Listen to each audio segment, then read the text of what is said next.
That's right, ladies and gentlemen. It is Monday Night Mayhem. The NLFA is back. It's the final week for both of these teams. We have the Bombers sitting at 4-1, leading the NLFA in, well, pretty much everything is what it feels like, except for offensive scoring. Lumberjacks has come on that one, but they're going up against the Roughnecks at 3-2, sitting in second place right now. But they do have a chance for that number one overall spot.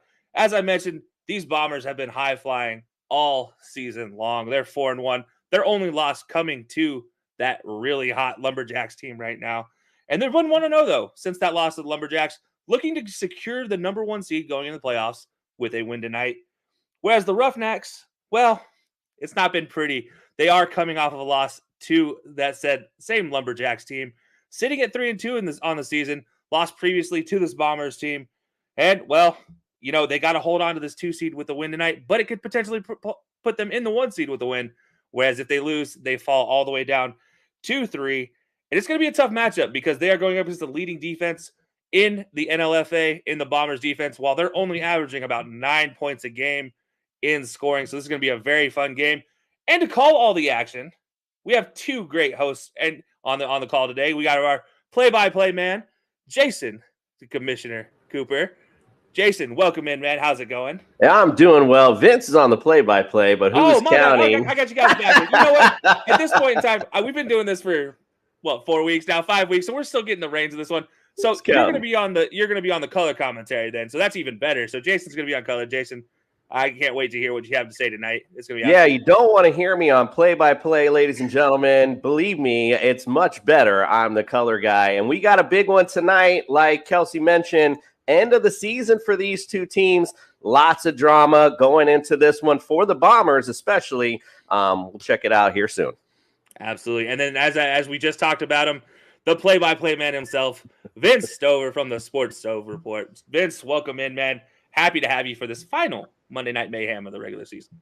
Thanks, Kelsey. You scared me there for a minute. I thought, oh, wait a second. I put all these notes away. I need to find out new notes. Got to put away my play-by-play voice and get into my color voice. No, yeah, Jason, that was you. No, hey, I'm excited to be back in LFA football. It's been a fun season. We close out the regular season with 2 really good teams, like you mentioned, and an opportunity to see the offense of what the Bombers have really done all season with A.J. Esther kind of leading the way. But the Roughnecks, they've got themselves some pretty talented guys as well. My eyes on Weston Bigby.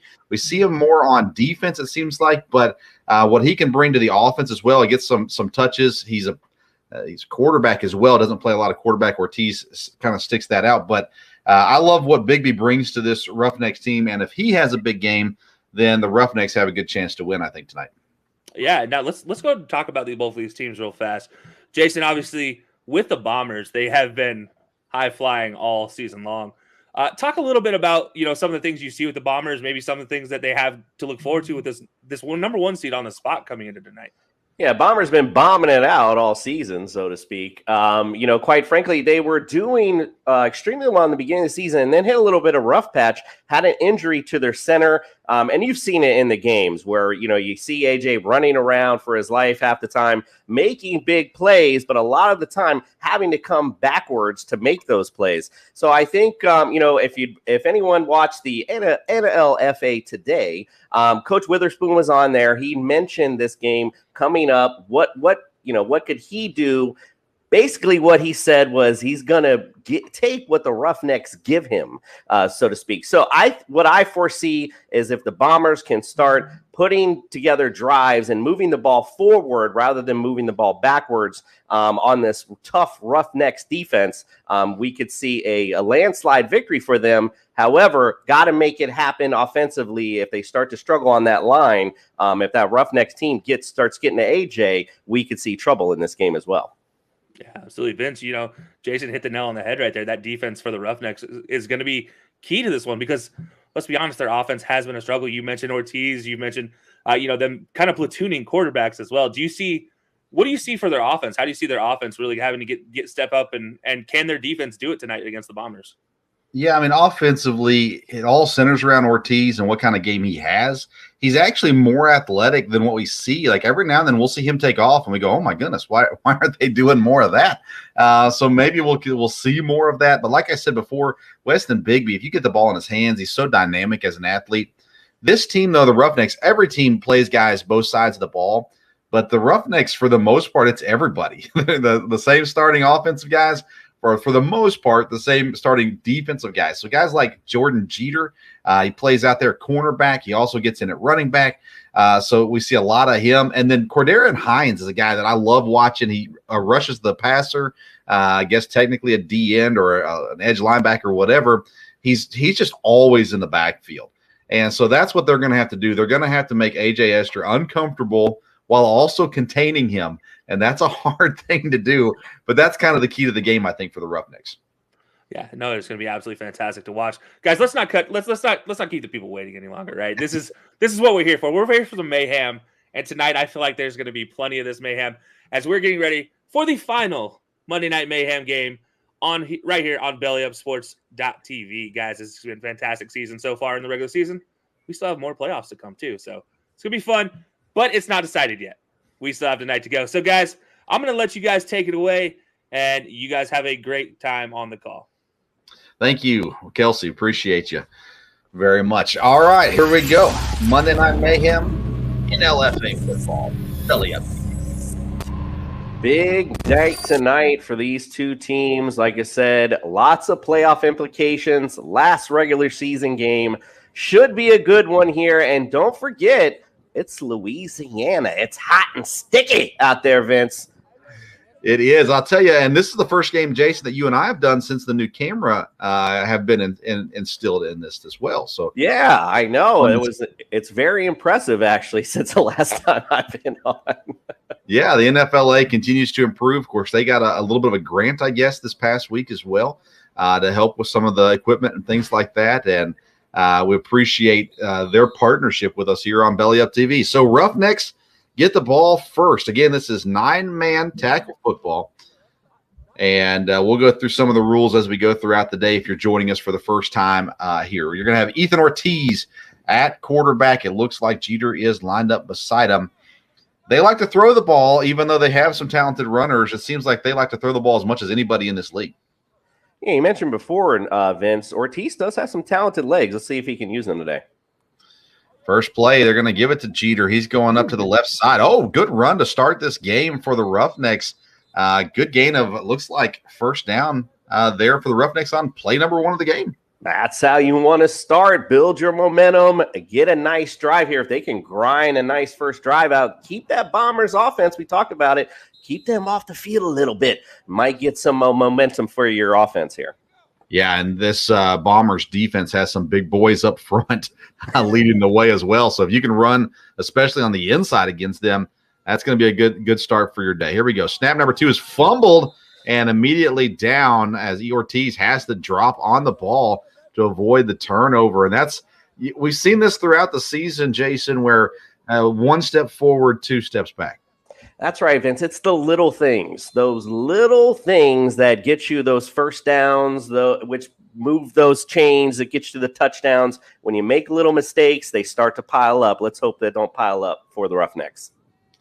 All right, here we go. Second down. It looks like about 13 to go early on here in this game. First possession. Ortiz takes the snap. He's rolling right, throwing short to the right, and a quick play out of bounds. Not a whole lot of yardage there on the play for the Roughnecks. Yeah, look like Ortiz probably should have got that out a little sooner. It was already a set play. He was already open. Looked like he wanted to make sure he was open before he got loose. Unfortunately, that brings the defensive flow to your player, which caused that play to not be a huge game. But it looks like they got at least half of what they needed to maybe get this first down. Noah Stanley with the catch, and we see a lot of him on defense getting involved early on the offense here for the Roughnecks. Now, second down, still a good ways to go, 7 yards or so. Ortiz takes a snap, dropping back, gets pressured. He's going to chuck it over the left side. Incomplete. 2 defenders there, 1 offensive player. Just kind of throwing it up for grabs, and sometimes it works. Sometimes it doesn't. In this case, no harm, no foul. Vince, 1 versus 2. Don't like the odds. You mentioned it. Not a good ball placement here. Let's see what the Roughnecks decide to do in 4th. Melvin Pugh, the intended receiver, deep down the left side. Pugh is 5'10", 158. Did his best effort there. Looks like the punt team is on for the Roughnecks. Yeah, look like they're going to play it safe. Again, you have a high-powered Bombers offense as well. Don't want to necessarily give them good field position to start things off, especially when your first drive stalled out after your first down. Say that 2 times fast. We see a lot of. I'm not sure who they got back at the punter or to return this punt. Usually it's Dominic Pugh. Let's see what they got. Put that one on the ground, right? Make it hard for him to get. And it is Dominic Pugh with the return. Not a whole lot of yards there. Good job there by Cordarian Hines with the tackle on special teams there, making sure that Pugh doesn't get away from him there. When I just saw that last punt, I thought about, Jeff Feagles, Reggie Roby, legends who really aired the ball. A lot of hang time. Boy, we saw a lot of hang time on that one. What do you think, Vince? Yeah, I was at a college spring game on Saturday and almost got hit by a punt in the stands. So that one that we just saw was better, at least, than what I saw this weekend. Yeah, that one might not have been pretty, but got the job done. Got them at least down by the 30. My wife says, that doesn't normally happen, does it? I said, no, it does not. All right, here we go. Bombers take over. A.J. Esther, one of the top players in the league, back at quarterback. He likes to use these 2 running backs. It's play action. He's rolling to his left. He's in trouble. Rolling back to his right. Throwing to the right side. Caught and tackled for a gain of 12 on the play. What a play there. A.J. Esther keep it alive.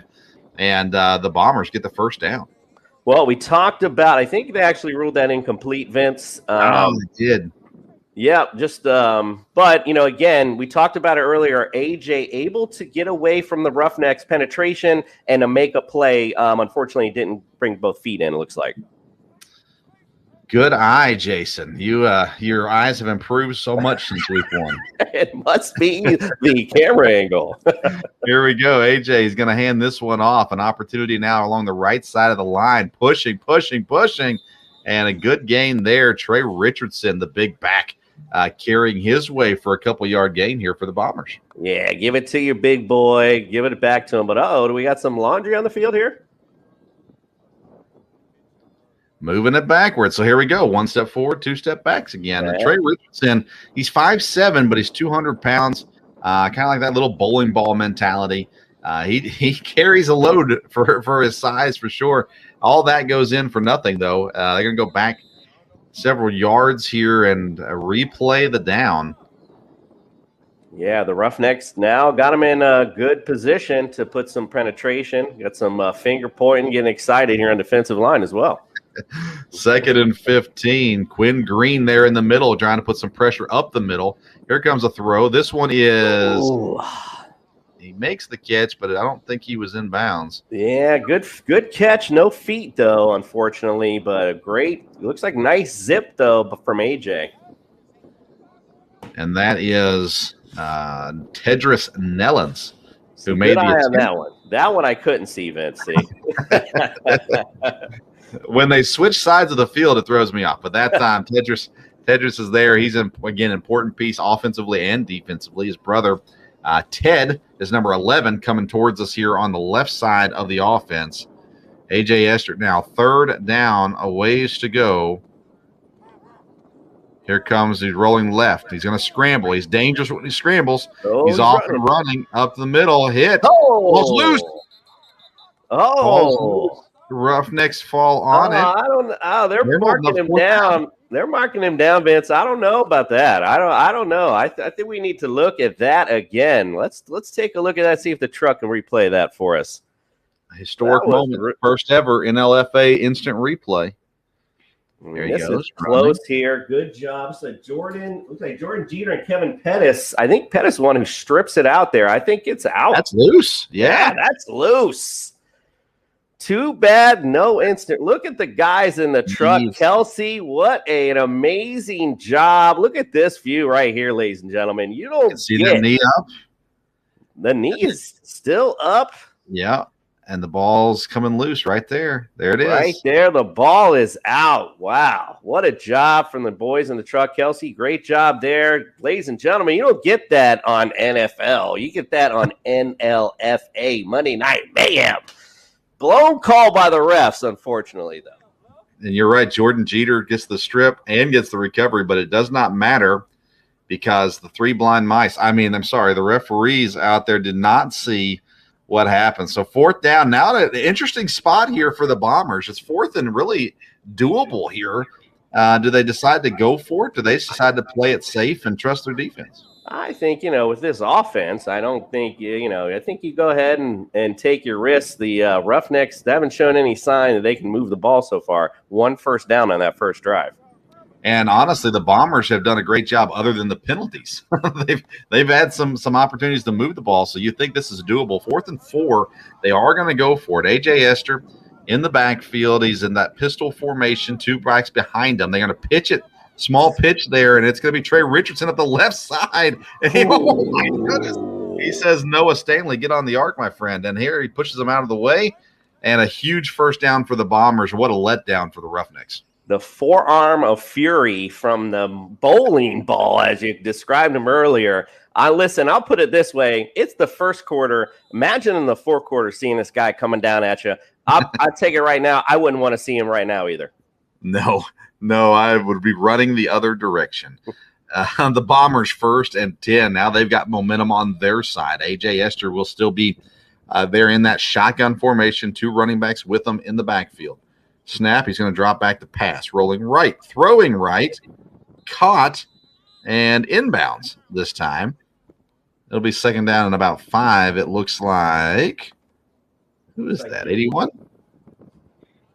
Believe it is 81. It looks like the Bombers have found a little hole on the right side of the Roughnecks defense in the middle and toward the right. Right now, give Coach Witherspoon some credit. If this is a boxing match right now, the Bombers offense is jabbing, it's hooking, it's doing the right things right now on this drive. That's DeMyron Smith who made the catch. Now here we go. A.J. Esther's going to hand this one off. This is Roderick Long with the carry. He gains a few yards. I love this 1-2 punch for the Bombers offense. Excuse me, that was not Roderick Long. Just kidding. That was, I've got it here somewhere. I'll find it for you. But anyways, you got this 1-2 punch. This running game is very effective for the Bombers. They just kind of do what they want to do with it, right? Yeah, they really are. Like I said, just imposing their will right now on this tough Roughnecks defense. So this is, this is good work by the Bombers. Again, finding the holes. He said it on the NLFA today. Coach Witherspoon was going to take what the Roughnecks is giving him. That's exactly what he's doing right now. Here we go. Snap. Play action fake to Richardson. Now throwing to the left. He's got his man. It's caught. It's Smith again. Stepped out of bounds. Oh, he must have stepped out right there. Oof. Keeps his feet in. That's touchdown. Great play. Great throw. Just work on those feet a little bit, and you're in for the TD, my brother. The original carry back 2 plays ago, number 33. His last name's Hill, according to his jersey, not on the roster. So someone they brought in. Oh, I'm sorry.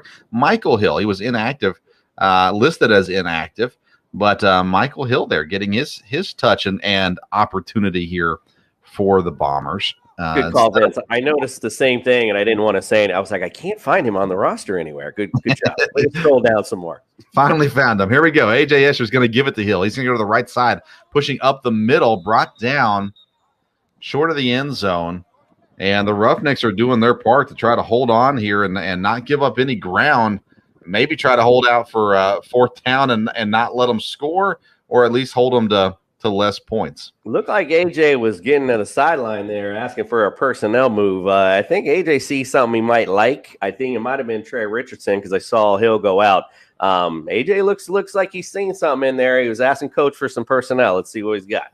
Yeah, they're going to bring in Dominic Pugh there. He's on the right side of Esther. Trey Richardson on the left side. They're going to play action. Throw it over the middle, wide open. Touchdown, Ted Nellums. Touchdown, Bombers. All the rinky-dinky with the running backs. Guess what, Vince? We're going to throw it on you. We're going to make you fear the run, and then we're going to beat you with the throw. What a play there. Good scoring drive for the Bombers. They just kind of marched it down methodically down the field. A little bit of passing, a little bit of running, and now they're going to line up for the conversion. If this is your first time watching the NLFA, the conversion works like this. If it's a pass, it's 1 point. If it's a run, it is 2 points. That's the rules in 9-man tackles. Here we go. Esther, he's got the same lineup behind him. He is going to look to take it himself to the left side. He's got a gap. Oh, he tripped. Got tripped up by his own man, or he's walking in for another one. Wow, he had the space. You're right. And just shy of the end zone for the conversion. So he trips over his own player's feet. So there we go. 6-0. Bombers lead. We're in the first quarter. We got a timeout. Got a timeout because it's hot. It's hot. It's sticky. I'm down here in Florida, guys. I get it. Trust me. If anybody knows, I got you. We try to play flag, Vince. I mean, this was about a week ago. I tried to play flag football. They said halftime was at 12:30. I begged them at 12:10 to please let it be now. I couldn't even catch my breath, the hot Florida sun. So God help you guys out there with all those pads on. All right, here we go. Ethan Ortiz back at quarterback now for the Roughnecks. He's got Jeter in the backfield with him. The snap is high to the right. He corrals it, gives it to Jeter. He makes one man miss, runs through a couple of guys, and eventually brought down. A little love tap to the head when he was done there. But a couple yards, Jeter actually made the most of that one, didn't he? Yeah, he sure did. Again, talking about the fundamentals, those snaps seem to be an issue with the Roughnecks. He had a struggle with the ball originally to get him the ball. Then he was able to do something. Give him a couple more seconds by giving him the ball faster. Who knows where that run goes to? You're right. Yep. Perfect point. Whoever said the center is not real people. It's the meat and potatoes of the team. That's what we talk. That's what we say. And it's rough. These guys are playing, again, both sides of the ball. And actually, number 21 is the center currently, Donovan Youngblood. He was playing running back the last game that we called. Now he moves to center for this game against the Roughnecks. Here we go, or for the Roughnecks. Here we go. Ortiz back, gets it, throwing quickly to the left. It's caught, spun, but there are plenty of defenders right there to make the stop to Darian Jacobs-Hudson, one of the leading receivers for the Roughnecks. He has nowhere to go once he catches that ball. It's that same play out there that's trying to get it quick out to the right, but the defense was all over it. Yeah, it seems like that was the only thing that worked, so they went back to it again. Unfortunately, they were all over it this time. Gonna have to start drawing up some extra plays for the Roughnecks, because right now it's looking very vanilla. Vanilla indeed, and that's without the chocolate syrup and the sprinkles. Here we go. Ortiz back in shotgun. This is going to be what we're going to see him at pretty much all day. He's going to hand it off, trying to get something. It's the one thing that worked. And man, nowhere to go. Phillips Sanders comes up for the big hit originally. I think he fumbled the football, and they might have jumped on it. It looks like we got an injury here on the field as well. He might be knocked out cold. Yeah, Quinn Green is on the ground. There he goes. He was just taking a rest. End of the first. That's the way you end the first quarter, Vince. Hey, everybody, it's Vince with the Sports Stove Podcast, inviting you to join us every Monday, Wednesday, and Friday on Belly Up TV, 7 a.m. and 2 p.m. as well. The Sports Stove Podcast is a traditional sports talk show talking about professional and collegiate sports. We've got great guests. We've had Division I head football coaches like Walt Wells from Eastern Kentucky, Tom Allen from Indiana. We've had an athletic director. We've had a conference president, professional athletes, UFC fighters, the whole gamut, along with media personalities from around the world. So we encourage you to tune in. Of course, you can always get the audio wherever you get your podcast for the Sports Stove Podcast. But tune in every Monday, Wednesday, and Friday and see what's cooking on the Sports Stove Podcast. What's cooking is not the Roughnecks offense, that's for sure. Just a good reminder. When this game's over, go to Apple, go to Spotify, search the Sports Stove Podcast, give it a listen. But not right now, because right now we are starting the second quarter, 6-0. Bombers lead. It's 4th and 4 for the Roughnecks, and it looks like they're gonna go for it here. I mean, hey, what do we got to lose right now, Vince? Let's go. Last game of the regular season. This is a game that had to be rescheduled from earlier. Ortiz struggles with the snap. He's going to try to run again. He should have given up. Well, that's not Ortiz. I apologize. So a little trickery there for the Roughnecks, trying to put a guy back there to make something happen, and absolutely nothing. Yeah, it's Terrence English, and look how he was trying to make a. Not sure if that was set design run or what that was, but again, going back to the just something simple as the snap. He again has trouble with the snap. All of that's about timing, gentlemen. That's the kind of thing that wins or lose ball games. You have to have your timing right. Those precious seconds are what matter in this game. Yeah, you can't get too cute either at this point in the game. And that, I don't know what English's talent level is to throw the football, but once he got outside, he didn't even look up to throw the football, and gave it no opportunity. So Roughnecks give it up on downs. Bombers now in great field position at the 25-yard line. And they've got all the momentum in their favor right now. They got Trey Richardson in the backfield with A.J. Esther. 2 receivers to the left, 1 to the right. They got a tight end on the left side of the line as well. So kind of go on the left side heavy. And, of course, they're going to run to the right. Trey Richardson gets the corner. Look at that speed. We say bowling ball. That's a 15-pound bowling ball going full speed down the lane. That's a flaming bowling ball. If you either way, I'm getting out of the way because he's hitting for strikes if he's hitting you. What speed? Like you mentioned, compact power. Love that stiff arm. He's looking to stiff everybody too. So great job, great run there. Yeah, he does not avoid contact very often, for sure. So now here we go. 1 receiver to the left this time. They'll kind of just flip how they had it set up last time to the other side. Let's see if they run it back. They don't. A.J. Esther rolling. There's a flag down. He's going to shovel pass. What a play. Oh, man. Trey Richardson is there, makes the catch, and scores. But there is a flag down on the play. That was Brett Favre-esque right there. Oh, what a play. It looks like it's a defense. Legal use of hands on the defense. That's a TD for the Bombers. Man, what a set play. The play action. Then he does the shovel pass. Great design. Coach Witherspoon's bringing his A game today. I can't help but say it, and I know I've said it before, and I haven't seen him out there yet. It just may be that we haven't had the chance to. But Weston Bigby, the athleticism he could bring for the Roughnecks and give them maybe a spark, they need something, because right now this has been all Bombers to start this game. And usually you see Weston Bigby's bright yellow socks. I haven't seen those out there yet, so he may be injured this week.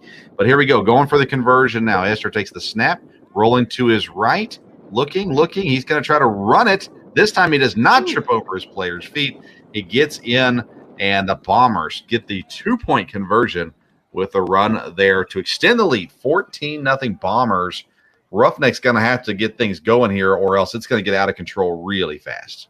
Easy breezy for AJ on that extra point. Looking at these Roughnecks, already seeing some hands on the waist, on the sides. Not a good sign. You got to get back in this ball game. Not where they expected to be at, though. This Bombers team, once they start flowing offensively, it could be trouble. And like you mentioned, Roughnecks need some type of spark.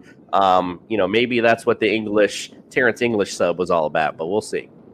And, you go back to that missed fumble call earlier in the game. That would have been a huge turn of events there for the Roughnecks. And next thing you know, they're down 14-0. Indeed. Again, that led to the first touchdown drive. If they turn that, who knows? Maybe they get a score instead of the Bombers. We're looking at a whole different ball game. But hey, that's the way the cookie crumbles, and you got to deal with it. Down 14, it's time to put on your big boy pants and let's go. And they're going to continue to cycle through quarterbacks.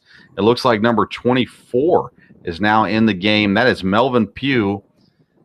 And he's going to give quarterback a try here as well. They're just trying to find something. A pitch out to the right, bobbled. And look at this move. Here we go. Wow, so he wasn't playing quarterback, he's playing running back. There is a flag on the play. Yeah, good job to get away from all the holding. No, you talk about shooting yourself in the foot. And finally got a positive play, and then you shoot yourself in the foot like this. So it's Terrence English still in at quarterback. Melvin Pugh is at running back. He has a incredible play to catch the pitch and then make a move for yardage. And you said it, killing themselves, just marching the wrong direction right now. And every negative play, it gets hotter for the Roughnecks, right? every time you move backwards, all of a sudden it looks like it goes up 5 degrees out there on the field. Yeah, the sweat that gets in your eye stings a little more. The the thirst that you have just isn't quenched. This is what happens when you start to get whooped in the heat. All right, so no one helping the referee with the flag either. He had to walk all the way over and get it himself. So now he's like, listen, we got to play 2 ways, buddy. You can get your own flag. So now we're going to get to see what Terrence can do here at quarterback. Again, Terrence English in. I'm guessing injury issues have been a reason for some of this. But again, your last game of the regular season, then now's the time to try stuff because the playoffs start.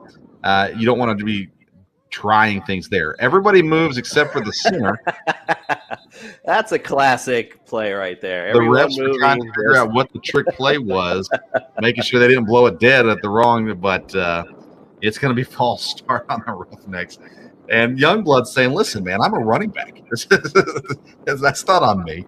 It's on the coach for making me play center. So the Roughnecks, man, we say it too often. It's rough out there for the Roughnecks. Trying to find something. First and 25. The Roughnecks are getting bombed. I mean, we could just do this all day. They need a bomb is what they need right here. There we go. All right. Speaking let's see what kind of arm Terrence English has. Yeah, it's like they're in a wide set here. Let's see what they got. That might be going the other direction now. 5 yards, maybe coming back the other way. Even though he was offsides, I would like to note the lineman made 0 effort. So that's not on me. He went early. I'm not going to waste my energy on that one. That's what we call the conservation of energy, when you conserve it as much as you can. All right, here we go. The Roughnecks now, they're 1st and 20. They're going the right direction. They didn't have to do anything. 1st and 20 for the Roughnecks. Terrence English.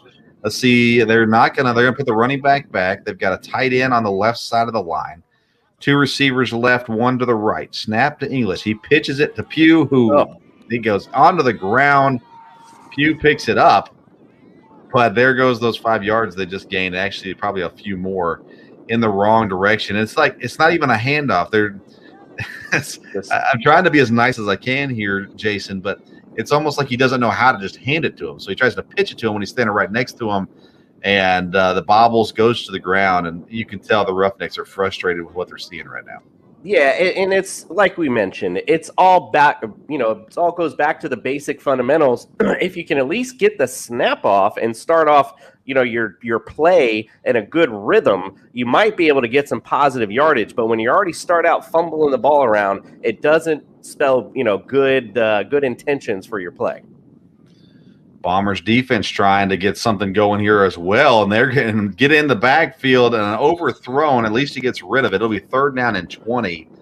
This defensive line, Marcus Stevenson, has been aggressive getting through the middle so far, and they got some dynamic linebackers on this team as well. This Bombers team is the deepest team in the league, and they've shown it by the amount of talent they've been able to put out there on a regular basis. Yeah, indeed. Well, and by the way, Vince, you finally got the bomb that you were looking for, even though I don't know who that was actually to, but we got the bomb we were looking for. Yeah, the Bombers, you said, they're the freshest, they're the best, they're the creme de la creme.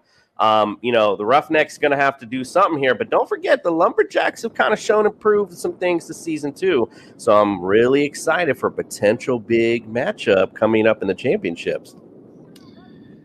Terrence English in his own end zone. Got to remember that when you're trying to catch the snap from Youngblood. 14-0, 5 minutes to go in the half. Here comes another bomb. This one should have been intercepted. Incomplete. Originally intended, I believe, that was number 21 or 27. It's a shame, And it's a shame because he actually had some separation there in the middle. If the ball's delivered in the right spot, right down the middle, he actually had a big play set there. So unfortunately, just not able to deliver the ball where it needed to be. So now 4th down and 20. Punt seems to be the most obvious decision here. And I think right now the Roughnecks are just thankful they can't rush the punt because they'd be in trouble if they could. And now you got to be smart with this punt, right? If you just put it up there for them to return, again, Dominic Pugh typically is back there to return, and he's got so much athleticism and speed. You don't want to give him an easy shot at this one, but you also want to make sure you help your defense out and give them some space here too. Yeah, after that last punt, Vince, I don't think I'm really worried about how much of a return they can set up, but we'll see. High punt. Oh, he got some airtime. Oh, great kick great kick. Got out of bounds. You mentioned, the dangerous Pugh, not able to do anything on that. Great job. Yeah, perfectly placed. Actually, a very nice punt. One of the better I think we've seen here in the NLFA so far this season. Yeah, get him out of bounds, get him at the 30-yard line. That's a 30-plus yard punt. So good job there. He's standing in his own end zone. So that's a solid play there. And I didn't see who was punting. I apologize to you and your loved ones for not calling you by name, but good punt. I gave him the announcer's jinx, talking bad about the last punt, and there we go. All right, here we go. The Bombers back out, up 2 scores, 3 minutes and change to go here in the first half. A.J. Esther, you got one man beside him. Receivers split out to the right, one to the left, and a tight end to the left. Hand off. The right side, and rumbling through. That's Michael Hill. Again, he's the Roughnecks said it was a fumble. That direction.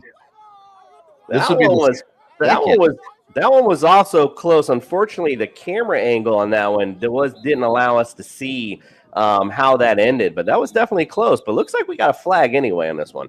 Jordan Jeter again active on that play. He was pretty sure that he got that one, but the officials are going to talk here for a second. Yeah, I think the Roughnecks just trying to make their case that the ball was out. Not sure that the refs are buying in at this point and just trying to work out what the flag was, at this particular moment. Hope it's not, the one thing I don't like is, as even at the NFL, any type of level, calling flags on plays are, like if it's on the plays on the right side of the field and there's a flag on the left side, let's put it in our pocket, guys. I mean, you guys, you're not getting paid overtime.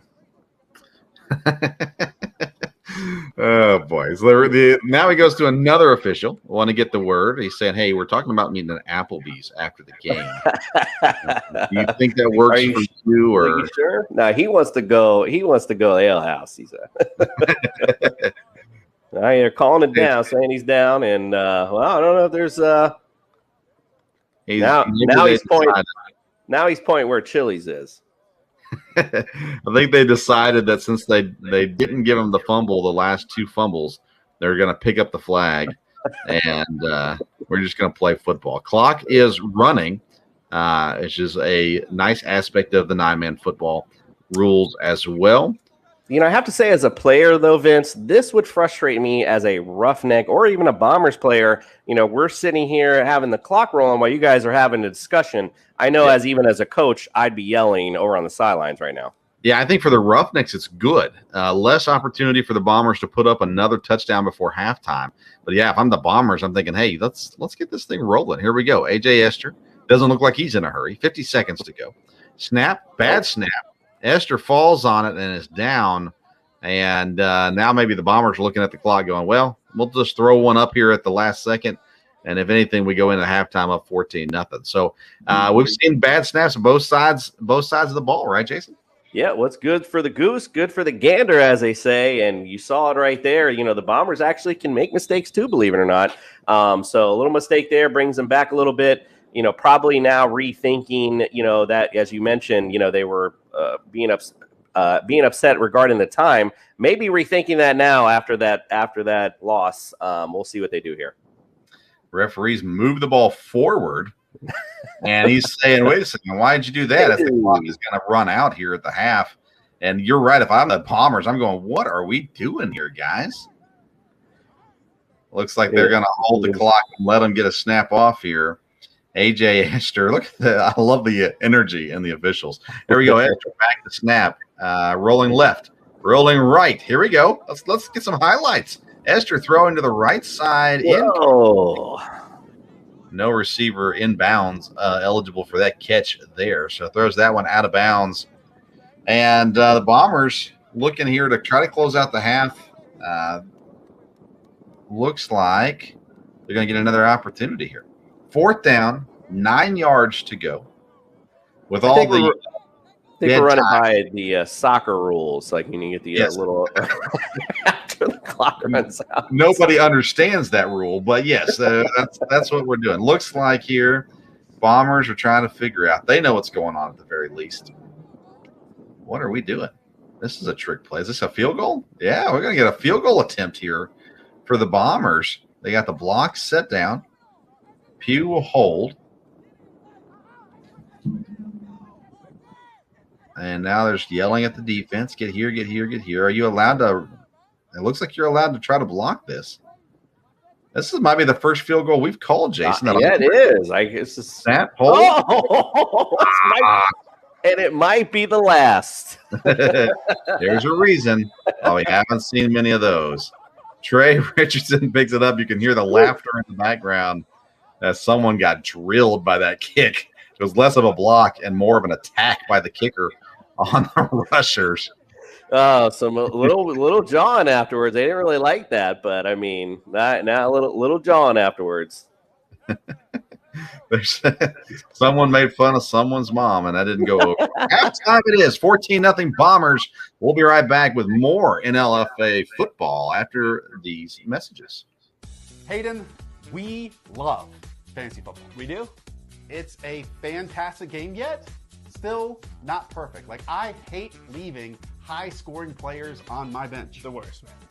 In fact, hate it even more when I put injured players and they're in my starting lineup. Can't have that. And I need a life. The waivers, the trades, every single week, it grinds on me. So we at Underdog Fantasy want to make fantasy football easier for everyone out there. It's called Best Ball, and we set your optimal lineup for you each and every week. You can do it all year long. We have drafts going all the way from February to week 1 of the NFL season. What are you waiting for? Use our awesome early sign-up offer to get a little extra something on that first deposit and that first time you play on Underdog Fantasy. You put them up, reach the skies, touch the stars up above, cause it's one time for the underdog, one time for the underdog.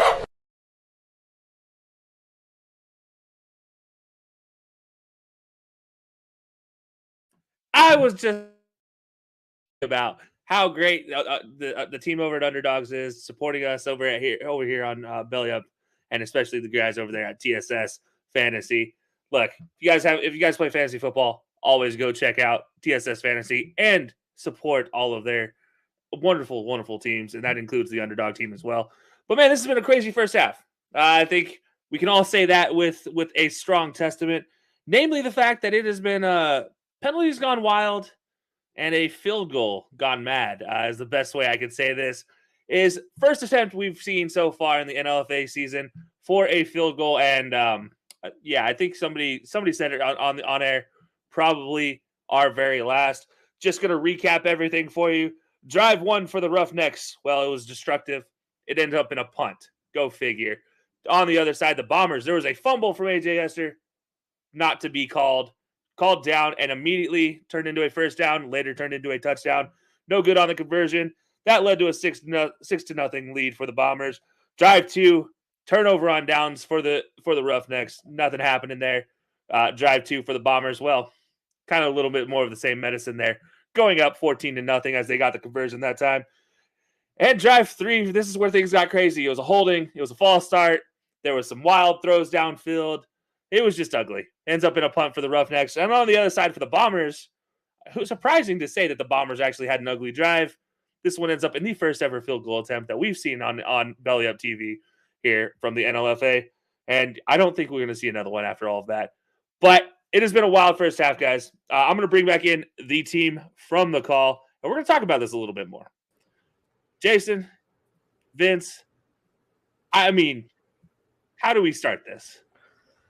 Where do you want to start? Do we want to start with the destructive nature of the Roughnecks offense, the bombs away nature of their offense, and not in a good way, if you want to say it that way? And then sorry. Oh, I'd say, or the craziest field goal attempt you've ever seen. I tell you what, honestly, I feel bad for the Roughnecks. We're seeing backup players, guys that haven't carried this role at least this season, and they are giving effort. But what you're seeing is that just slowly just getting beat down, emotionally getting beat down. The reports are it is hot down there on the field. So they're going through that. They're obviously going through other issues as well. Maybe one guy had to take his kids to soccer practice, so he couldn't make the game or whatever it is. They got these guys in, and it's just not going well. And but you look at the highlights. Let's quit beating them down. Look at the highlights. They blocked a field goal. Kelsey, they dominated special teams. Well, hold on now. Let's not forget that first 0.2 second airtime punt. Although, let's just say that might be the most effective punt we've seen, other than his 30-yard punt later on. I mean, that was a line drive, a worm burner if you're a golfer, if you will. But yeah, no, like you block the first field goal attempt. Actually, let's be honest. The Roughnecks had a couple moments. You give the ball to Jeter, you give the ball to Pugh, and watch them make something out of nothing. But Jason, you alluded to it a couple times in there. That misconnection on the snap, the rotation of center and the rotation at quarterback, obviously causing a lot of problems. So, I mean, how do you fix that if you're the Roughnecks? Unfortunately, nothing they can do at this moment. That's all, in practice. Timing. Just got to do it till you're sick in the face. It just looks like they're either nervous, but at this point, you're not nervous at this point in in your season. So it has to do with fundamentals and just simple fundamentals. Just a simple first the center getting the ball in the right spot, because you usually see either of the quarterbacks doing this when they're catching the ball or getting the ball from the center. So get it to him first. Then, it's up to them once they get it to make a quick either handoff or decision. Right now, he's not able. The quarterback right now when he gets the football, his first thought is, oh my God, let me get the ball first. And so instead of using that time to either look downfield or to check someone off or to hand the ball off, that's what you're seeing, unfortunately, for the Roughnecks. Vince alluded to it. You do feel a little sorry for him, especially after that, that first fumble that really should have been theirs and, prevented that first Bomber score. We could have seen a different, at least first half anyway. But again, Bombers are good. Bombers are great. What else can we say? Yeah, no, let's address that fumble real fast. Like in real time, we can all understand the call on the field. Oh, totally. Thankfully, we have the luxury of having a booth team and some footage that we can review and go back at it and look at it frame by frame as we did to see that fumble. I mean, that's a matter of inches that we're looking at here. So it was a fantastic play, but I think you're exactly right. That could have changed the nature of this ball game. Then there was a second one in the second quarter. That also, I mean, again, that one was bang, bang. Jeter gets up with the ball, and you're just like, wait, what just happened? How does this work? But, you mentioned the Bombers. The Bombers are good. They don't have that issue with the center as much as you would, because they've really been the deepest team. They've stayed together. They've stayed healthy all season. And I want to address something you guys talked about. You guys talked about Richardson, obviously the power back, the speed and power, right? 200 pounds coming at you. Also, it doesn't help that he's running right behind a 275-pound man in Pennywell. And I just got to say, as a former lineman, watching this man just maul 6'2", 275, plus a 200-pound running back, you have almost 500 pounds of girth coming at you. You're the Roughnecks. You are undersized defensive line, really, and your linebackers aren't much bigger. Vince, I'm gonna send this one to you. What do you do with that case? Well, in my day, the response was go for the knees. So I'm not encouraging dirty play, but you have to go within the lines of the rules. You have to find a way to get an advantage. And the one thing about those big guys is typically they're not fast. So you got to get around them immediately. Give them no time to set up and try to take advantage of his advantage and work it in your favor. Don't hurt them. Please, Roughnecks, don't hurt them. But that being said, you got to go for something, right? You got to take their strength and make it a weakness. Absolutely. And speaking of strengths, Jason, obviously you talked about one quarterback situation on the other side for the Roughnecks. Well, it's the complete opposite for AJ Esther. the purest strength, probably a front runner for MVP in the NLFA this season. I mean, it's got to be said considering how much he's done. 2 touchdowns so far in the first half. Trips over his lineman on the conversion. That's the only thing preventing this from being 16-0. What do you, AJ Esther? I mean, what do you see out of him night in and night out? Every time he comes on the field, like, just makes him so good. Smooth, a brother that's so damn cool. I don't know the rest of that line, but AJ just doing the right things at the right time. You know, we talked about this before the game, how when we saw earlier games, even their loss to the Lumberjacks, where the penetration was coming, AJ was just trying to do too much. Right now, he's seeing the field. He knows where he wants to go with the football. The plays are sweet. The shovel pass, it was the play action. Then the shovel pass, it looked, Patrick Mahomes-esque. For him to be able to roll out I think it was on the first or second play, when he rolled out, came back around, found somebody, even though it was incomplete, it was showing how on point he was. There was a lot of zip on the ball today as well. AJ just playing lights out today. Yeah, you mentioned a couple of those receivers being out of bounds. That's a couple of receivers from being out of bounds from this being a probably plus 100-yard passing day for him right now. I mean, he's looked great in the passing game. But guys, there is something we got to go back to talk about, and that is this last week's NLFA Today. Jason, I'm gonna let you lead into this one as we get ready for the second half. This will lead us right into the second half. So, Jason, go ahead and take it away. Absolutely. Our host, the host of the show, Freddie, likes to do a SWAT of the week. So whoever basically gets spanked up the most gets Freddie's SWAT. So this particular week, we wanted to feature on the show, but I want to make sure that everyone got to see it. We featured the SWAT of the Rattlers. So let's see from Freddie's SWAT of the week.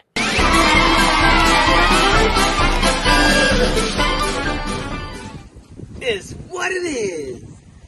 The wood splitting, ass kicking, Rattlers stomping Lumberjacks have done it again.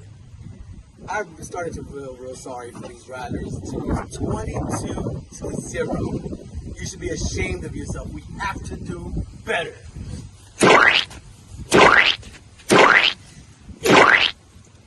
Please don't do this again. I'm done. I'm tired of it.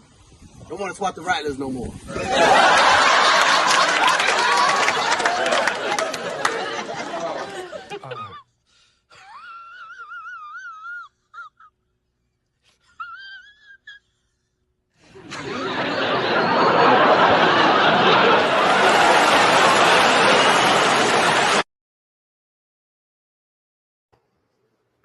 Rattlers, you heard Fred. Don't make him do it to you again. The SWAT of the week.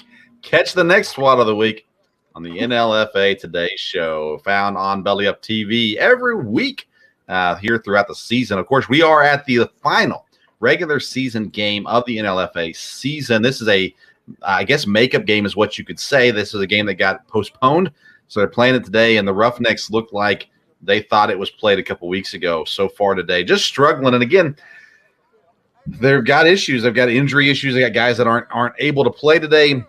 They're trying some new things. Terrence English at quarterback, and it just has not gone well so far. But here we go. Started the second half now, and it'll be the Bombers' ball. AJ Esther in the backfield there in his normal shotgun position. He is flanked. No, that's beside you. He is trailed by Trey Richardson behind him. And here we go, second half. Look how small that defensive end is right there. Going after him, though. He gets through. Here we go. That's Terrence. My goodness. Oh, ooh. Trey Richardson spinning. He's carrying him. Oh, my goodness. Carrying him. How embarrassing. You can't bring this guy down arm tackling, ladies and gentlemen. Oh, no. What do I see?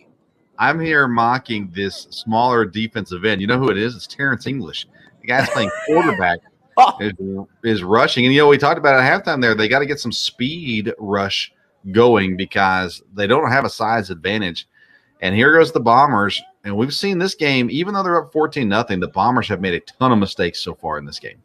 Yeah, absolutely. You got to start to freshen up a little bit. Don't forget, the Lumberjacks are right there with them and put a little beat down on them. They were a victim of Fred's SWAT 1 week, I recall. So, better tighten things up here for the playoffs.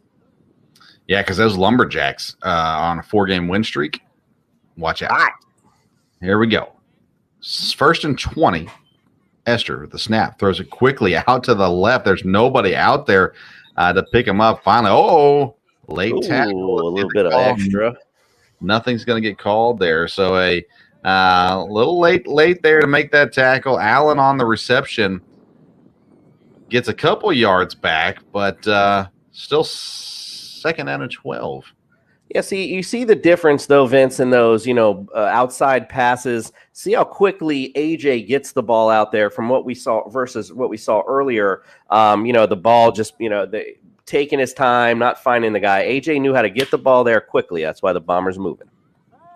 Esther going to look to throw again. He's going to roll right. Is he going to run? No, he's going to throw. He's got a man going up the sideline, and he hits his coach in the hands. I think he was just telling Coach, we're going to play another down.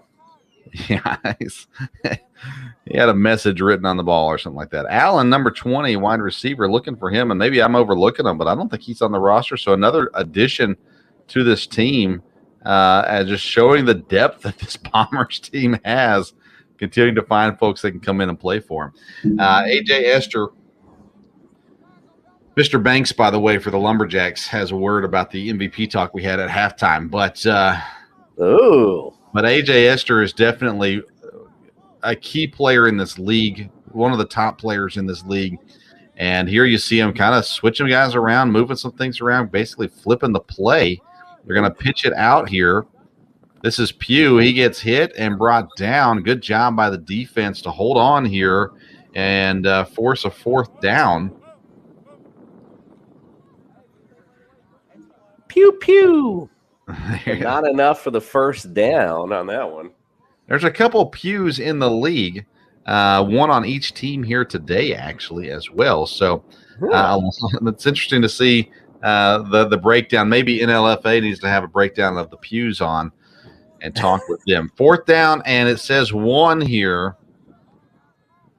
You have to think this one's going to be a run play, either Esther to keep it. Michael Hill is the bigger of the running backs. Dominique Pugh, the faster of the running backs. They're going to go to Dominique Pugh. He goes wide to the left. Maybe should have went straight up the middle. He does enough. Does he do enough? Yes, he does. The official on the sideline says first down. Lucky they got that. I don't like that call though, Vince. Like you mentioned, you got to go forward on the short yardage situation. So got lucky there, but as you said, let's find something to move forward when we got the short yardage. Yeah, when you're 1 yard, you don't want to go wide. He tried to go wide. It did not work, but he was fortunate enough to kind of fight it back through. And we see here a quick substitution for the Roughnecks defense. Donovan Youngblood comes off. Terrence English back on. He's going to go to the left side of the defensive line and rush from that angle. Esther in shotgun. He's got Michael Hill behind him. 4 linemen for the Roughnecks. Going to go a little wider here. Play action fake. He's bootlegs out to the left. Throwing to the left. Incomplete. That's a hard throw. Rolling left, throwing left. Really hard throw. And, as you saw, not one he could make. That was not an MVP play there for AJ Esther. AJ, you got the legs, buddy. You know when to hold them, know when to fold them, and run your booty off. And that was one of those times. 2nd and 10. I'm not sure when we get our ballots to vote for the end of the year awards yet, Jason, but AJ Esther's name is going to be on the ballot for sure. Michael Hill still in the backfield. Looks like Trey Richardson's back there as well. AJ Esther having a little quick conversation with one of his backs. Snap. Play action. Trying that rolling left again. Now he's going to come back to the right. He's got a guy. Hit, makes the catch. Whoa, what a hit. Big hit. Big hit. That's what you just call great. Great penetration up front to get AJ. AJ did a great job getting free. Great catch and great hit. We'll just call that a great play overall. Forcing 3rd down and short. I believe that was Pettis. That may have been Melvin Pugh over there with the hit. It looked like the play from earlier, like the first play where they missed it, where he was bound. Literally looked like the same exact play. Yeah, you're right. You're right. And here we go. 3rd and short. Again, you expect the run up the middle here. The running back is 10 yards back from the line of scrimmage. getting a running start. Trey Richardson tries to go wide. He beats the man again. Fortunate. There's a flag on the play, though. Fortunate there for the Bombers going wide. Shooting themselves in the foot again. Sure are. That's Cordarian Hines that missed the tackle in the backfield, but it doesn't matter. They're going to march it backwards here. Replay. Fourth down, is it? No, it will be third down. Replaying third down. Replay third down, yes, sir. Oh, what? You really shooting yourself in the foot there. You established the first down, getting the drive going. Now you're back here in a third down situation. Again, we're, as we know in this league, it's pretty much 2 down. So they got 2 downs to get 6 yards. Let's see what they can do. Got a whistle blown, timeout called by the Bombers. Going to talk through these next 2 downs, as you mentioned. Vince, I got a special announcement here. It looks like Belly Up has announced a winner in their pristine auction Jonathan Taylor jersey giveaway, and you are the winner. Congratulations. I'm so excited about this. I've been pounding the fantasy football table for Jonathan Taylor since before he was drafted. Deep throw here. Oh, what an interception. And he's off and running. Is anybody going to stop him? Pugh tries. Pugh on Pugh crime there. Melvin Pugh with the interception. Dominic Pugh with the tackle. Gives him a little hug there at the end. And a huge play for the Roughnecks. Only down 2 touchdowns. That's a huge play. That was opportunity for the Roughnecks. Huge play. Stop the momentum. Get themselves back into this ball game. I think there's no better time or more appropriate time for the sound effects, pew, pew, to be sounded off on that play for sure. A Pew play. I want to go back to me winning a Jonathan Taylor. Before we were rudely interrupted. I'm telling you. Like I said, since before he was drafted, I was pounding the table for Jonathan Taylor. I was unable to draft him. The guy that did draft him refuses to give him to me. It's a dynasty league. Refuses to trade him to me. I'm so angry. So now I'm a proud owner of a signed Jonathan Taylor jersey, thanks to Pristine Auction and Belly Up Sports. Here we go. Throwing out to the right. Intercepted. It's Dominic Pugh the other way. Oh my goodness. Oh, my goodness. And he's going to score. No one's going to stop him. There's a flag down late, it looks like. The great blue wall of Louisiana on the way down for that touchdown. Wow. Great job. We do have a flag, you mentioned. Flag might bring it back, but it's still going to be the interception, I believe. I think that was on Marcus Stevenson Jr. there, Vince. And if we could play it back, I'm sorry, we didn't have it. I meant to get this pulled up, but he actually not only does this once, he does it twice for good measure right before he passed. I just don't understand why he's pushing the guy in the back when he's got 12 other people around him. Like, come on, bro. You guys could have walked in. Man, what a rough turn of events for the Roughnecks. Look at this referee saying, come on, guys. At least throw an accurate pass once. Yeah, and let's talk about the interception itself, too. I mean, it's not only a horrible pass, but the receiver just looks like, again, you can watch it back later, but it just looks like he basically gives up on the play. Like once it got intercepted, he starts walking towards the other way. So the heat must be playing a little bit of factor on things, too. The pass was just completely awful, though. I'm not sure if there was just some miscommunication from the receiver and the quarterback, but the receiver was zigging when the quarterback thought he was zagging. And Dominic Pugh was zigging as well. A.J. Esther wanted to get the ball snapped. They had a great opportunity to take advantage of the situation there, but I think a timeout ultimately gets called by the Roughnecks because they were not ready for that snap. A.J. Esther was hollering for the ball, and it never came. So here we go. Timeout's done. A.J. Esther, 2 guys behind him. He's going to give it to Michael Hill. He can go to the right side. Ooh, good tackle there. And look at this great job here so far today for Pugh. He's doing his part. Going low, like you mentioned, too. He must have heard you at the half. Going low on the big guys. What else can you do, though, at this point? Right. Melvin Pugh just had the interception. He's had a couple big plays. Was involved early on and some big defense plays, had a big hit earlier. He brings down the tackler there, and I applaud Melvin Pugh for his effort. He's one that is giving it everything he's got here so far today, even though it's a rough outing for the Roughnecks. A.J. Esther now talking. He's got Trey Richardson in the backfield with him. Here comes the snap. Blitz coming. Now they back off. A.J. Ester's got a man. Throws it complete to the right side. Caught. Tiptoed. Finally brought down. And that's Ted Nellums. Well, he's having a good game today as well. Good throw again. A.J. got some nice zip. Looks like we got an injury here. Yeah, player down for the Roughnecks. And sometimes when you get to this point in the game, you start thinking, maybe if I'm injured, they'll take me off the field. Trey Richardson in the backfield. You see Michael Hill lined up on there on the left side as a receiver. Ester back looking to throw. It is looking for Michael Hill wide open. Nobody went with him. And incomplete pass. A.J. Ester, he heard that MVP talk from Kelsey at halftime, and he's doing everything he can to disprove it right now here in the second half. Hasn't done much wrong today. That one he missed. No biggie. Got some extra time here. They're right here at the goal line. Let's see what else they can muster up.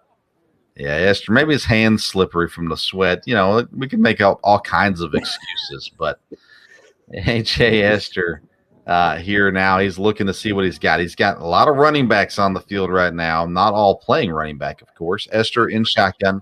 Trey Richardson behind him. Defensive started to come, gets back onside. Play action, rolling left. Ester looking to throw. No, a little pump fake. They're going to give him the touchdown. A.J. Ester to the left side for another score. It was Lamar Jackson-esque on that one. Love that roll out there. Little quick feet. Might be taking some ballerina lessons in the offseason. Love the pretty feet there at the end. Oh, do we have another yellow flag here? Touchdown's good. Okay, goodness me, oh my. I think these refs think they do get paid overtime today. Well, the ref put his hands up like touchdown was good. He hasn't told us what's going on. He's telling I think he waved. I think it looked like he waved it offense. Okay. All right, so A.J. Ester, you said looking Lamar Jackson-esque. Not last year's Lamar Jackson, but before that. So the good Lamar Jackson-esque out there on the left side. I don't like that he rolls left so much. I'd rather see him roll right. He's definitely more accurate rolling right. But nonetheless, they've got the best record in the league, and they're blowing this game out. Here you go, Ester looking left, and that one's caught for the conversion. It's a 1-point conversion. And again, it's Allen with the catch. We're seeing Allen get some run here so far in this game, number 20 for the Bombers. So yeah, they're starting to put it on him now. And Vince, you mentioned him rolling right. How funny is it that if you watch that playback, he had a guy on the right side wide open as well. So either way, they were good to go on that one. Behind door number 2 is available as well. There's a good shot of the coach. He's the one paying the cameraman. He said, hey, make sure you get at least one good shot of me. Let me get one and make sure the crew talks about me for a minute. But no joke, Coach Witherspoon doing some great things. That the league's doing some great things for these young men, giving them opportunity where, they probably wouldn't have it before. And, like I said, it gives these ref opportunities because they like getting paid overtime with more yellow. I don't like this one. Delay a game is the call. They got a clock. I understand. Right.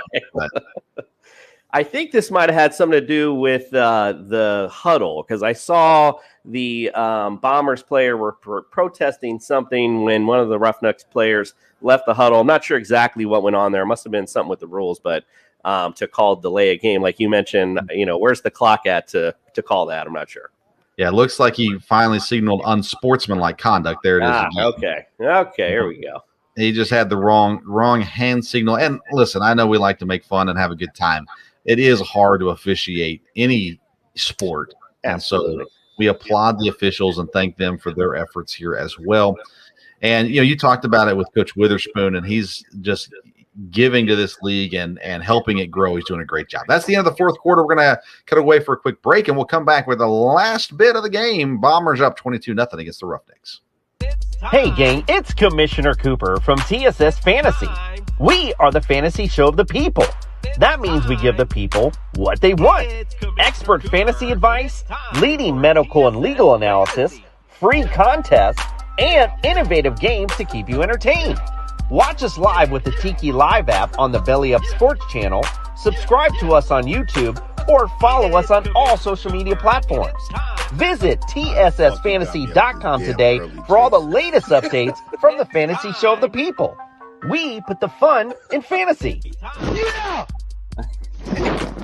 I the use mayo. mayo over sour cream. Yeah. Right. That's because you have high cholesterol. Okay. If you drafted Julio Jones, You got ghosted.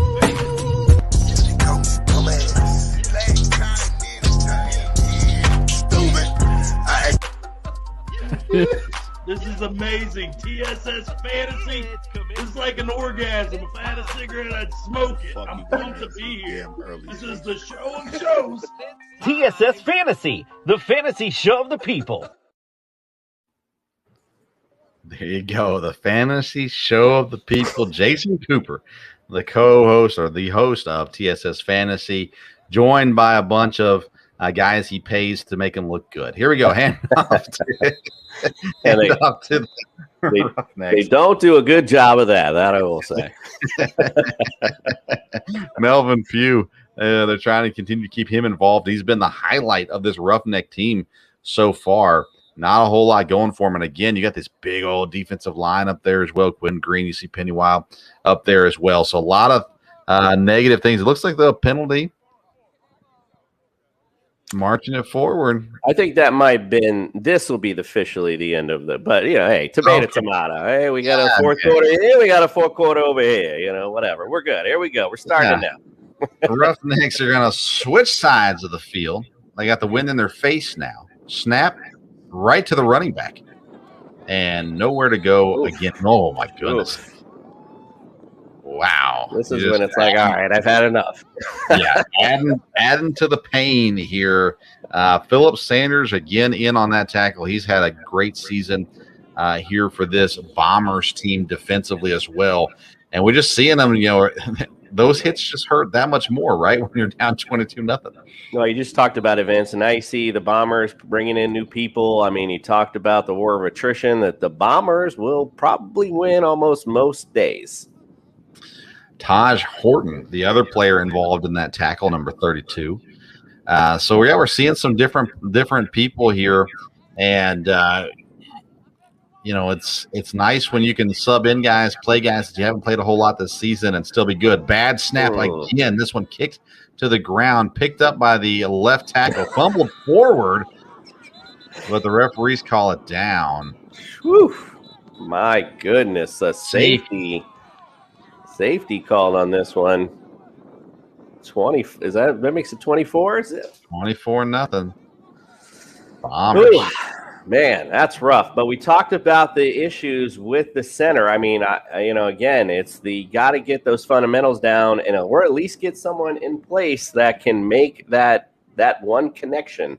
If you don't get the first thing off, you can't expect your play to get off. Yeah, and again, you've got a guy who's played running back / tight end the whole season. Now he's playing center, and the guy, like you alluded to, I think that's Cordarian Hines, who's saying, "Hey, I fumbled it out of the end zone. It was an accident. I didn't mean to throw it forward, so it shouldn't count as a forward lateral. We should be good to go." But yeah, that's the ticket. Yeah. So our sideline, let's see here. It looks like we're being told heat and injury issues. The score's 24-0.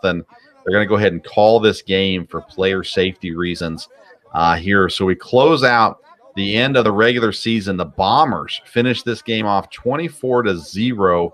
They move to 5-1. The Roughnecks, on the other hand, go to 3-3 to close out this season as well. Let's have a quick. I don't know if we have.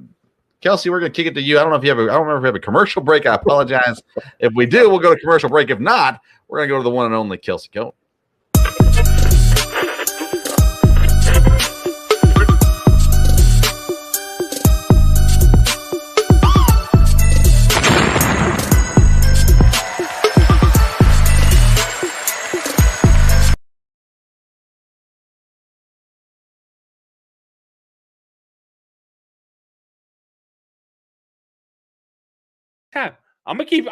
I'm just gonna keep going. I was again having another soliloquy about how this is mayhem and how we're on another Monday Night Mayhem for the regular season. This is gonna do it for us, guys. But this has been a fantastic game. I mean, it was great for 2 quarters, and then it got pretty ugly. You see the Heat catching up with people. AJ Esser doing everything to prove me wrong about giving him the MVP nomination there in the second half, but that first half looked fantastic for him. The Roughnecks you got to figure out something for that center quarterback exchange. That's not going to be great if you're going to the playoffs with that situation. But that does give the Bombers the number 1 seed in the NLFA going into the playoffs, sitting at 5-1 now. And unfortunately for the Roughnecks, that'll drop them to the 3 seed as the Lumberjacks, the surging Lumberjacks, mind you, jump up to the 2nd place seed with the 4-2 record. The Roughnecks dropping down to a 3-3 record as well. We talked about that offense. We saw it today. That's the big reason why that offense doesn't score a lot of points is that center quarterback exchange. You just got, honestly, if you can figure that out, you just got to get the ball to Jeter. You just got to get the ball to Pugh, and things tend to work out at the end of the day if you could just do that. But unfortunately, they were unable to do so today, leading to a big victory for the Bombers, 24-0. And I'm gonna bring back in the announcing crew from tonight, and we're gonna talk about this game a little bit more. So, Jason, Vince, I mean, we got to talk about it. This was got ugly in the second half. It's safe to say. Got ugly. I mean, there's no good way to put it. Like, it was ugly. The heat exhaustion, the player safety situation. I mean, obviously good for the players, but really, let's talk about the second half. What did you guys see, Jason? We'll start with you. Well, Vince alluded to it earlier in the broadcast, like the war of attrition, the Bombers going to win every time. So if we're going to be in a situation where it's hot and muggy, you're out there for a long period of time, Bombers more than likely are going to end up at least in a good tactical advantage, if you will, during the fourth quarter. You saw even early as the second quarter where we're seeing a lot of guys with the hands on the hips. Look, and I'm not judging. Like I mentioned, at a game where I have my shirt off here in Orlando, I couldn't last but 20 minutes. So I get it. But here we are. We're here to watch the game and analyze, and that's what you saw. Pretty much. And again, you mentioned it earlier on the Roughneck side of things. That simple exchange. Again, you talk about football. It's a game of inches, a game of seconds. That little exchange right there, if you get that one thing correct, then the world opens up as far as your playbook's concerned. You can't get anything going if you're stumbling out the gate, so to speak. So that's pretty much what I saw. Yeah, Vince, what about you? What'd you really see in the second half and even the whole game? Yeah, I mean, the second half was like Andy Sire ugly. I mean, we're talking ugly, you know what I'm saying? So, but had Andy been here, he could have talked to us about what was wrong with the O-line and with his great experience as well. But that being said, I go back to Melvin Pugh. If we're going to talk about positives, Roughnecks, that's where it is. Great defensive effort, great offensive effort as well, and he gave it all there. And they all played hard. It was just one of those things where once it started getting out of hand, you could tell they were just saying, you know what, we're okay. We'll be the 3 seed. We'll go ahead and face off against the Lumberjacks and take our chances against them. We're gonna go ahead and pack it in. You talk about being hot. Playoffs are in June. It's only going to get hotter.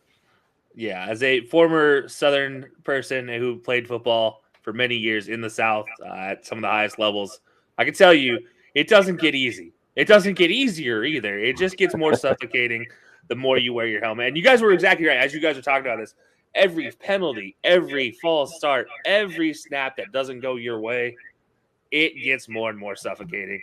And by the way, we can go ahead and answer what was wrong with the offensive line for the Roughnecks right here now. They didn't have an offensive line. They had running back playing offensive line. Yep. I mean, you talk about Pugh playing defensive line as a defensive end, and honestly, probably one of their best defensive ends as far as the play today went. It's not good enough, to say the least, when you look at that. Like, you actually have to have some quality there. You look at the Bombers' offensive line. I talked about it, 275 pounds at both tackles, 260 pounds at your center.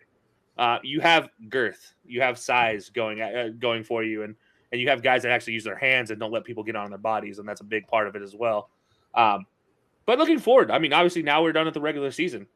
We have the Bombers going as the 1 seed. They get to face off against, I believe, the wild card Rattlers, if I'm not mistaken, before taking on potentially the winner of the Lumberjacks Roughnecks, the winner of the Lumberjacks Roughnecks. And what do you guys see happening going into these playoffs? Obviously, a lot of things can happen. The Rattlers might pop off for a victory, for their first victory of the season. Who knows? Vince, I'm That's going to start with optimism. you. What's your prediction, Vince? Yeah, I appreciate your optimism, Kelsey. If we don't see Lumberjacks versus Bombers in the championship, number one, I'll be sad. I think it'll be a great matchup to see them go at it again. I think they've proven to be the two best teams in the league, but as they say, any given Monday Night Mayhem, and there's opportunity. I think the Roughnecks, they've got to just get it together, right? They've had sparks of good things, but not enough consistency. If they can get consistent, they can give the Lumberjacks a run for the money. The Rattlers, it's just one of those things where you look at them, you go, they're just clearly the number 4 team in this league right now. So the Bombers, though, if you've played any sports, you understand this. You can't come in overconfident because all it takes is one injury, all it takes is one fluke turnover, whatever it may be, and everything changes. So my guess is we're looking at Bombers, Lumberjacks in the finals. I think they're clearly the two best teams, but when you're talking about one game, winning you're in, losing you're out, anything can happen. Hey, now I will say don't sleep on those Rattlers because they have a guy by the name of MacArthur. 4 fumble recoveries in one game, and 4 fumble forces and recoveries in one game. Let's not kid ourselves. He is a dynamic player on the ball, but you're probably right. I mean, I think it's safe to say. Jason, do you have any disagreement in Vince's analysis of what's going to happen in the playoffs? No disagreement. I will say too, not even give I'll give the Rattlers even a little more credit. A lot of these football games, they're in it in the first half. But again, going back to that war of attrition, and they're not having as full of as the lineup, it starts to wear and tear, and you can see that on the field. But might not be so bad now. But I don't see the Bombers, losing that game. I do see them easily moving on. It could be now. The Roughnecks did upset the Lumberjacks earlier this season. This could be an upset game for them. Who knows? We'll see as the playoffs go. That's going to be the first matchup, as it looks like. So, but I foresee, again, like you mentioned, Lumberjacks, Bombers, and we'll wait to save our predictions for the championship. But it's going to be a good one, as Vince alluded to, if that's what we get, so to speak. So we'll see. But the playoffs could be interesting. Yeah, no, absolutely. And to your point about the Rattlers, by the way, in the Lumberjacks victory series they're on right now, running 4 straight, the closest game they've had is 24-12 with the Rattlers. So they can play that well against the hottest team in the league. Who knows what they can do on any given Monday Night Mayhem. Yeah, but that'll do it for us tonight, guys. This is an absolutely fantastic game to close out the regular season here for NLFA on Belly Up TV. I mean, this has been absolutely so much fun for us to do, and we cannot wait for the playoffs. So, guys, until next week, tell the people how to find you. Jason, we'll start with you. Okay, no problem. Sorry, throwing a curveball on you, Vince. I didn't want to. I've been letting you go first this whole time. It's all good. All right, tssfantasy.com. Go ahead and visit us there. Got all of our latest, greatest on there. It's our great website. What we do have on there, just recently added, if you want to have your fantasy league have a show based on it, or it could be a 30-minute, could be an hour show. We have those packages available for you, so we put that up on our website as well. You can also become a member of the Round Table, be a knight of the Round Table, if you will. Got special memberships with special shows, articles, things of that nature on the website also.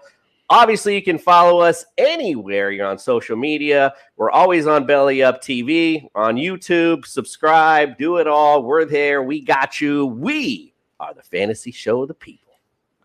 Yeah, I cannot wait for that. Obviously, love your Knights of the Round Table idea as well. That's a fantastic idea.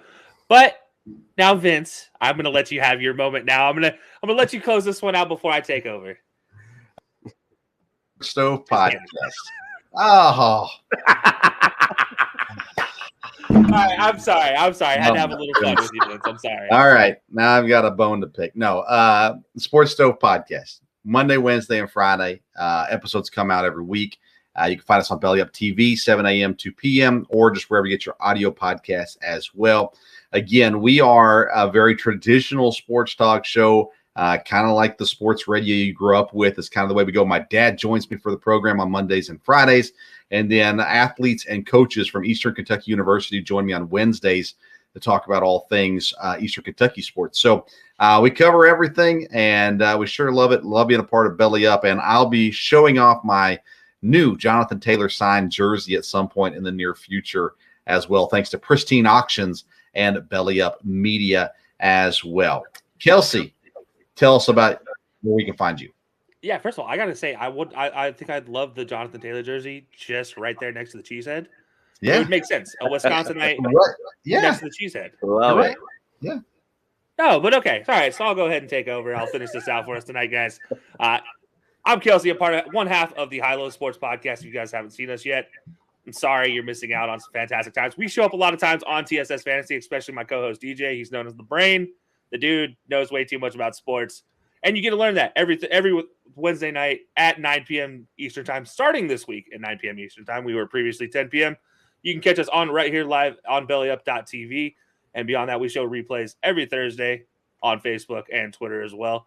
So, guys, you can check us out all over the place. You can find us on Twitter at high_low_sports, Instagram at high_low_sports, and our TikTok page run by our intern, The Guy. And that's going to be at high_low_sports. So check us out all over the place there. But, guys, this has been a great Monday Night Mayhem to close out the season. I appreciate you guys' hard work as always, and we will see you guys again in the playoffs. Can't wait.